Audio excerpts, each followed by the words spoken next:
믿음으로 주제를 같이 읽겠습니다. 시작. 하나님을 경외하는 보상이라는 주제로서 은혜를 나누고자 합니다. 본문도 믿음으로 함께 읽겠습니다. 시작. 이 공고한 자가 부러지자니 여호와께서 들으시고 그의 모든 환난에서 구원하셨도다. 여호와의 천사가 그를 경외하는 자를 불러주시고 그들을 건지시는도다. 너희는 여호와의 사시는 약고와 알지어다. 그에게 피하는 자는 복이 있도다. 너희 성도들아 여호와를 경외하라. 그를 경외하는 자에게는 부족함이 없도다. 젊은 사람은 궁핍하여 줄지라도 여호와를 찾는 자는 모든 좋은 것에 부족함이 없으리라. 너희 자녀들아 와서 내 말을 들어라. 내가 여호와를 경외하는 법을 너희에게 가르치리로다. 생명을 사모하고 연수를 자랑하여 복받기를 원하는 사람이 누구요? 아멘. 다윗은 한평생 하나님을 섬기며 또 한 가지 알았으므로 자기 삶에 적용시켰던 것이 내가 하나님을 가까이 내게 하는 것이 내게 복이다라고 해서 고백을 하고, 그럼 하나님을 가까이 함으로 하나님을 미하는 축복들을 경험하면서 살았다고 하는 것입니다. 그러므로 다윗은 이 본문은 하나님을 경외하는 자가 하나님이 어떻게 복을 주시는가에 관해서 또 말하고 있습니다. 이것은 다윗의 또 경험이고 감정이다라고 하는 것입니다. 그리고 우리 모두가 다윗처럼 하나님을 가까이하고 하나님을 경외함으로 하나님께서 은혜와 복을 베푸시는 하나님을 경험하면서 동행하는 모두가 되시기를 주님으로 축원합니다. 33편 7절에서는 이제 하나님을 경외하는 자를 천사를 통해서 위태한 상황에서 건져주신다라고 하십니다. 또한 9절에서는 하나님을 경외하는 자에게는 모든 것에 하나님의 은혜와 복으로서 부족함이 없다라고 말씀하십니다. 또 10절에서는 젊은 사자는 굶주려 배가 고플지라도 하나님을 경외하는 자에게는 모든 것에 배부르고 풍족하고 부족함이 없다라고 말씀하십니다. 그러므로 8절에서는 너희는 여호와의 선하심을 맛보아 알지어다라고 하십니다. 그러므로 이 잠언서 22장 4절을 통해서는 이렇게 말씀하십니다. 잠언 22장 4절. 들었는데 안 들었어요?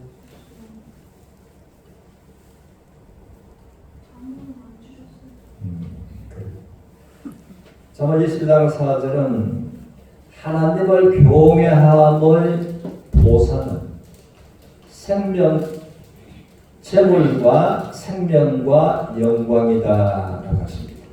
그러므로 사람들이 살아가면서 모든 사람들 이것을 원하고 추구하는 것입니다. 재물, 영광, 생명.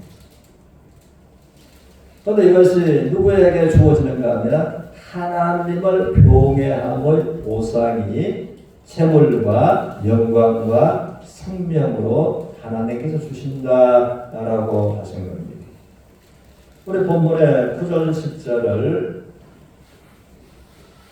같이 읽겠습니다. 시작. 너희 성도들아 여호와를 경외하라. 그를 경외하는 자에게는 부족함이 없도다.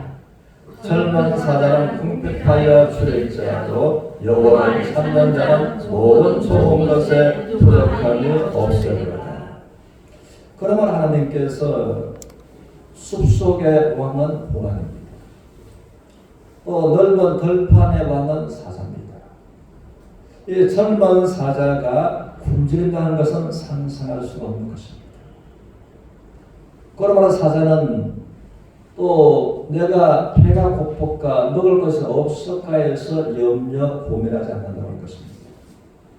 그가 마음만 먹으면 언제라도 또 굶주린 배를 언제라도 채울 수 있고 사사의 시선 안에 들어와 있는 또 먹음직한 동물들이 얼마나 많은가라는 것입니다.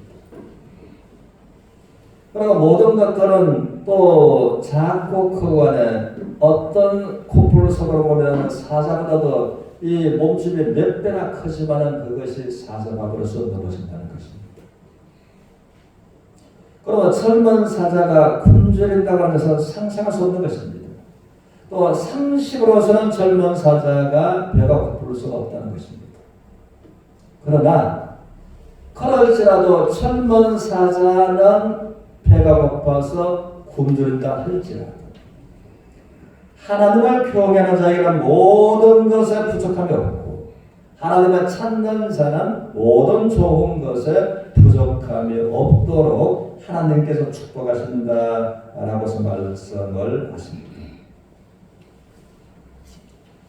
그러므로 다윗은 자기가 경험하고 또 자기뿐만 아니라 하나님을 경외하는 자들을 하나님께서 어떻게 보살피시고 은혜와 복으로 부으시고 하시는가라는 것을 살펴보니까 다윗은 말합니다. 내가 한평생 살펴본 결과가 하나님을 경외하는 자, 그 사람뿐만 아니라 그 사람의 자손까지 걸식하는 것을 보지 못했다. 그러므로 하나님께서 하나님을 경외하는 의인을 그와 그의 자손까지도 은혜와 복을 베푸시더라라고 한 거였습니다. 그래서 37편 25절에서 다윗은 자기가 경험했고 또 남들을 하나님께서 은혜 베푸시는 것을 보고서 고백하는 것입니다. 그러므로 이제 본문의 6절 7절에서는 하나님을 경외하는 자를 하나님께서는 구원하십니다. 또 어떠한 위태한 상황이 있을 때 하나님께서 천사를 통해서도 그를 건져주신다라고 말씀하십니다. 우리는 이사야서 37편 3절을 보겠습니다.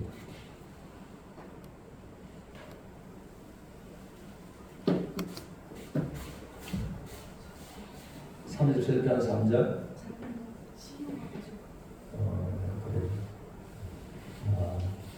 그러니까 사와 시와 정한계가 들어가버리는 겁니다. 제가 말씀을 드리겠습니다. 37편 3절에 보면 그들이 이사야에게 이르되 히스기야의 말씀이 오늘은 환난과 책벌과 능력을 아이를 낳으려 하는 해살할 힘이 없음 같도다.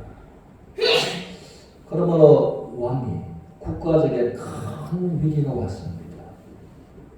그때는 이제 이 아람이라고 하는 큰 대국이 왕이 이 대군사를 이끌고 와서 예루살렘을 이제 18만 5천 명이 몇 겹으로 보유를 했습니다.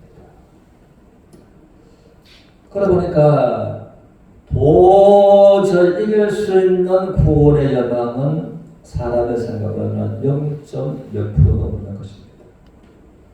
그래서 절망하고 말을 하게 어떻게 비유를 한다면 정말 환난 중에 환난이다. 아이 뵌 여인이 만사가의 때가 되었으므로 아이를 출산하려 하는데 아이 낳을 힘이 없는 것과 우리의 처지가 같다. 그러므로 어머니도 죽고 뱃속에 아이도 죽을 수밖에 없는 그런 상황인 것을 비유로서 말하고 있는 것입니다. 그와 같은 때에 히스기야도 이사야도 하나님을 경외하는 사람들이었습니다.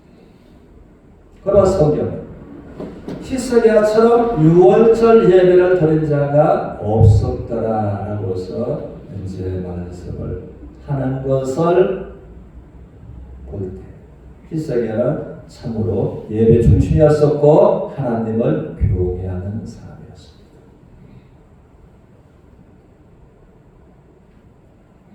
그런데 그러면 37장 36절에 있나요? 그러므로 하나님 앞에 이들이 또 부르짖고 기도했습니다. 그러나 하나님 말씀처럼 너는 내게 부르짖으라. 나는 내게 응답하겠고 네가 알지 못하는 경험하지 않았던 크고 엄밀한 일을 내가 너에게 보여주리라 라고 말씀하신 말씀대로 그러므로 이들이 하나님 앞에 기도했을 때 하나님께서 또 하나님께서 친히 개입하셔서 18만 5천 명 그들이 새벽에 일어나서 보니까 싸늘한 시체로 다 죽고 있습니다. 그러나 하나님의 말씀처럼 하나님을 경외하는 자들 하나님을 경외하는 자들도 때로는 환난을 만날 수가 있다고 하는 것입니다. 그러나 여기에서 성경에서 환난은 심한 경제 압박, 심한 건강 악화를 성경은 환난이라고 하는 것입니다. 그러나 하나님을 경외하는 자들도 경제로서 심한 환난을 겪고 건강으로서도 심한 고통을 당할 수 있다는 것입니다. 그러나 그와 같은 때에 우리가 하나님 앞에 문제를 가지고 나가고 하나님 앞에 기도할 때에 하나님의 약속의 말씀처럼 하나님을 경외하는 자들을 하나님께서 구원해 주십니다. 위태한 환경에서는 천사를 통해서 건져주십니다. 그래서 여기에서 큰 대국을 통해서 18만 5천 명이라고 하는 문자적인 어려움은 아니지만 원리적인 도저히 나의 생각으로 나의 경험으로 상식으로 이 환난에서 벗어날 수 없는 그런 상황 우리가 그 환경에 갇혀 있는 그와 같은 의미적인 이제 큰 대국으로 둘러싸여 있는 이 문제들을 우리가 본다는 것입니다.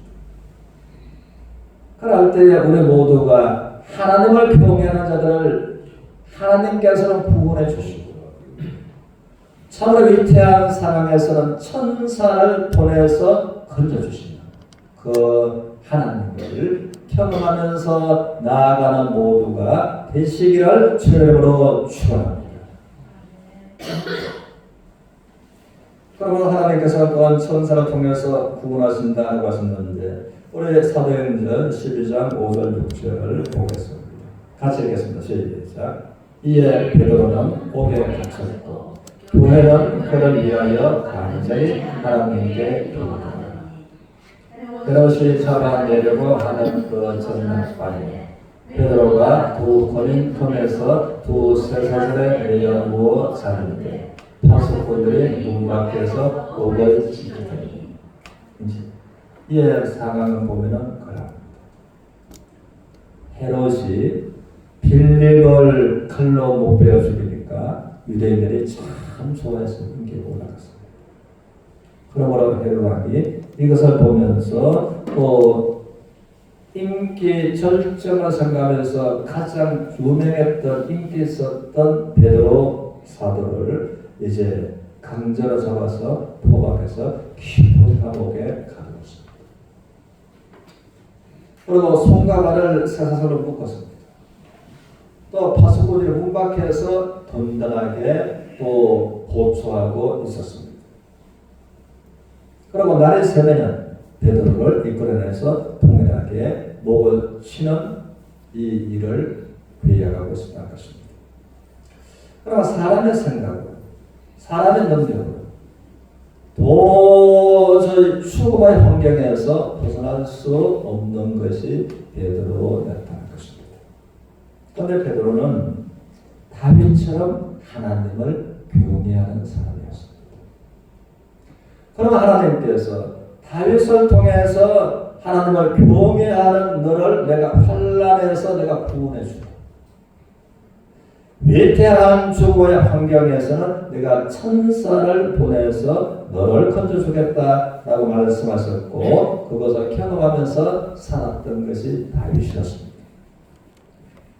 그러면 다윗뿐만 아니라 하나님을 경외하는 베드로도 동일하게 죽음의 깊은 감옥에 갇혀있는 그를 하나님께서 천사를 통해서 건져 주셔야만 된다는 것이었습니다.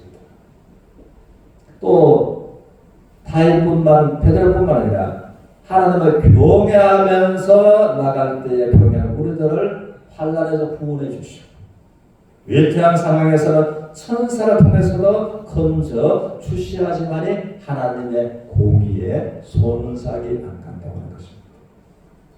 그렇지 않은 것 같으면 우리가 하나님을 믿을 경외할 필요가 없다는 것입니다. 자, 우리 7절에서부터 이제 보겠습니다.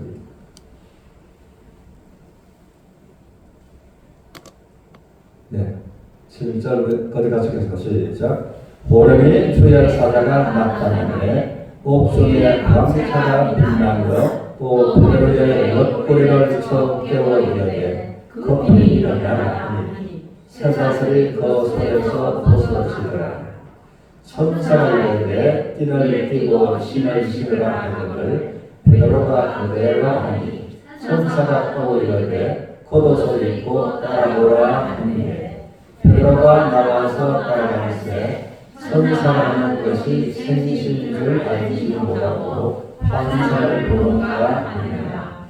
이에 첫째와 둘째 파수를 지나 시내로 통한 수문이 있으니 문이 저절로 열리는지라. 나와서 한 거리를 지나되 천사가 곧 떠나더라. 이에 베드로가 정신이 들어 이르되 내가 이제야 참으로 주께서 그의 천사를 보여 나를 해로울 소문과 유다의 백성의 모든 기대에서 벗어나게 하신 줄을 알겠노라 하여. 그러면 하나님께서 이 말씀처럼 그 죽음의 감옥에서 하나님을 경외하는 베드로에게 하나님은 하나님의 천사를 보내주셨습니다. 그리고 베드로의 옆구리를 차서 깨우고 겉옷까지 챙기게 하시고 일어나 천사가 하는 대로 따라가니까 굳게 닫혔고 잠겨있었던 그 감옥 철문 첫째 문이 저절로 열리고 둘째 문이 저절로 열리고 모든 문들이 저절로 열리고 경비병들이 있는데 유유히 그 감옥을 벗어나게 되었습니다. 미국에서 최첨단 이제 비행기도 아니고 그거는 이제 레이더망에도 잡히지 않고 북한 어디까지 들어가 사람 그런다는 것을 우리가 메시지를 통해서 알고 있습니다. 그것처럼 하나님께서 천사를 통해서 하시랍니다. 이렇게 경비가 삼엄하게 베드로를 지키고 있는 그 상황에서도 하나님 완전하게 베드로를 죽음의 환경에서 건져 내시는 하나님이십니다. 그래서 베드로까지도 이에 베드로가 정신이 들어 이르되 내가 이제야 참으로 주께서 그의 천사를 보내어 나를 헤롯의 손과 유대 백성의 모든 기대에서 벗어나게 하신 줄 알겠노라 라고서 완전한 건짐을 통해서 고백했다는 것입니다. 그러면 이와 마찬가지로 우리가 살아가면서 이런 위태한 상황 환경에서도 다윗뿐만 아니라 베드로뿐만 아니라 하나님을 경외하는 자들을 하나님의 천사를 통해서 때로는 건져 주시기도 하신다는 겁니다.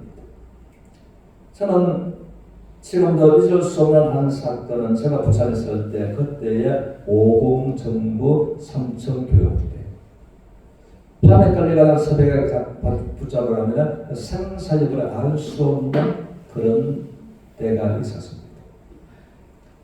그때 우리 이 암흑의 성도님이 계셨는데 이제 부모빨 때는 분들이었습니다. 그 사업을 적지 않게 하는데 갑작스럽게 사람들이 와서 그걸 이유도 말하지 못하게 하고서 포박해서 끌고 가게 했습니다. 그럼 살아서 온다고는 보장이 없는 것입니다. 5공화국 3천 교육. 네. 그때 시절을 우리가 생각하면 그럴 것입니다. 그런데 그렇지만 정말 하나님을 교미하는 가정이었습니다. 그러나 그의 부인되는 성도님, 하나님 아버지, 하나님을 교미하는 자를 위태한 환경에서 천사를 통해서 건져주셨다고 하십니다. 그러므로 베드로를 천사를 보내셔서 하나님께서 죽음의 감옥에서 건져주신 하나님께서 우리가 이유도 알 수 없고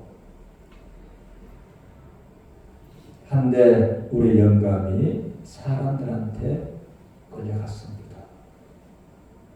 살아서 돌아온다고는 보장이 없습니다.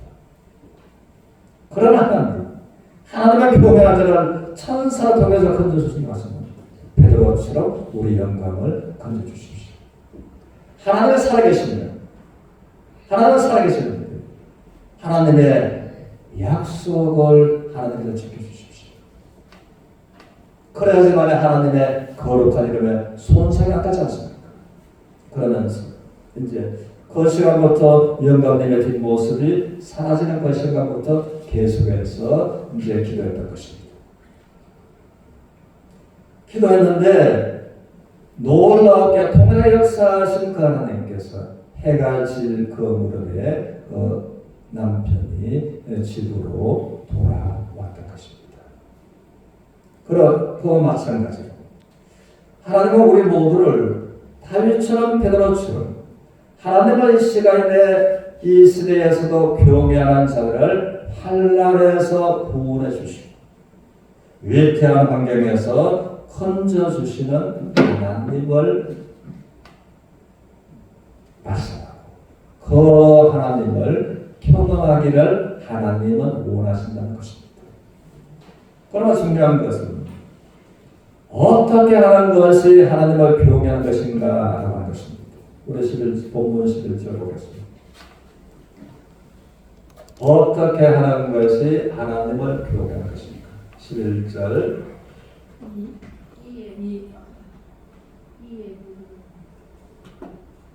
네, 11절 같이 읽어요. 시작. 너희 자녀들 와서 내 말을 들어 내가 여호와를 교묘하는 법을 너희에게 가르치리라. 그러므로 다윗은 그 시대 사람들에게 말하기를 너희가 내게 나와서 들으면은 내가 너희에게 하나님을 교묘하는 법을 너희에게 가르쳐 주겠다. 그럼 우리가 이 세상에서 정말 하나님의 축복과 하나님의 은혜를 원한다면은 하나님의 교묘한 법을 배워야 되겠다고요. 그러므로 하나님의 교묘한 법을 모두가 배워가기를 바라면서 어떻게 하면 하나님의 교묘한 법을 우리가 이 말씀처럼 배울 수 있는가 하는 것은 이 다음 주에 말씀을 드리고자 합니다. 우리 본문 6절에 보겠습니다. 같이 읽겠습니다. 시작. 이 공고한 자가 들으시는데 여호와께서 들으시고 그의 모든 하나님에서 원하셨다. 우리가 살아가면서 인생에 참 공고한 때가 있다고 하는 것입니다. 공고한. 그러나 인생의 공고함은 왜 찾아오는가? 환난으로 말미암아 공고함이 찾아온다는 것입니다. 여기서 벗어나지 못하면 사람은 극단 선택을 하기도 한다는 것입니다. 그런데 하나님께서는 하나님을 교매하는 자들도 이 환난으로 말미암아 인생의 공고한 참으로 흉년기를 맞이할 때도 있다는 겁니다. 그런데 하나님을 교매하는 자가 공고한 환경이라 할지라도 하나님의 경외하는 자가 공고한 환경에서 부르짖으니 여호와께서 들으시고 그의 모든 환난에서 구원하셨다. 모든 환난에서 우리를 또 자유롭게 건져 구원해 주시기를 원하시는 하나님.